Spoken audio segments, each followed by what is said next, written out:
Welcome back. Well, the University of Waikato and Land Care Research, along with Environment Waikato, released banded bellbirds into the Hamilton Gardens a little while ago now. And here to give us an update from Environment Waikato is Ben Paris and also Callum Nimmis. Welcome to the show, both of you. Thanks. Ben, the purpose of releasing these bellbirds from Hamilton, what was the purpose? Well, we've been doing restoration ecology with community groups and the local City Council and the Regional Council, as well as other groups, doing more restoration ecology.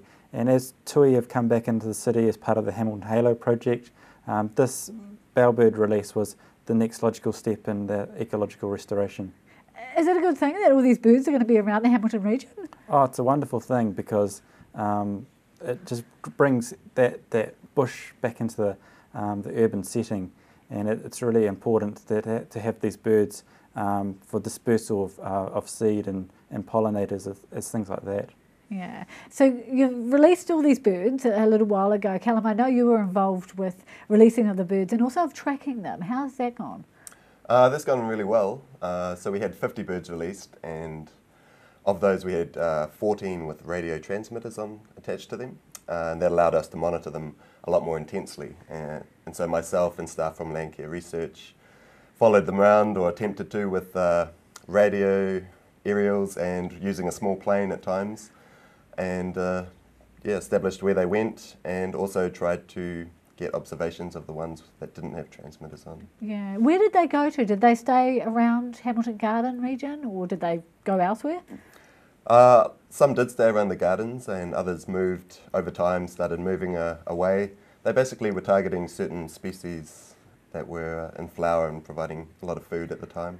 So they were going wherever the food was. Yeah, that's right. They sound like adults, don't they? Like humans, always going for where the need is. So how far afield did they go? Well, we had a record of one that returned back to its source site up in Turituri Matangi Island.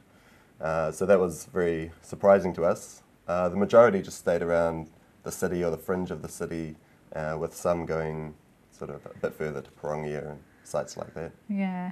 Are you wanting the public to get involved? Absolutely. It's absolutely vital that we get these public sightings, because we can't be out looking for these birds all the time. So people need to be out in their gardens looking for these bellbirds and reporting them into us. Yeah, just letting you know sort of what they're doing, whereabouts they are. Absolutely, and we're trying to provide updates via our Facebook and Twitter, sort of just telling people where we are getting them in, and would like to hear from more people about where they are as they approach the breeding season. Yeah, because people do get quite passionate about the birds. I know with the Halo project you had heaps of comments and loads of feedback of people commenting about tuis in their own backyards. Why do you think people get so passionate? They want birds in the city, don't they? Absolutely. To hear the bellbird song in your own garden is really precious to every New Zealander. So it's really important that people report these in so that we can know how successful this whole project's been. And if you're getting your money's worth. That's right. No, with the research project, where's the next step in this journey?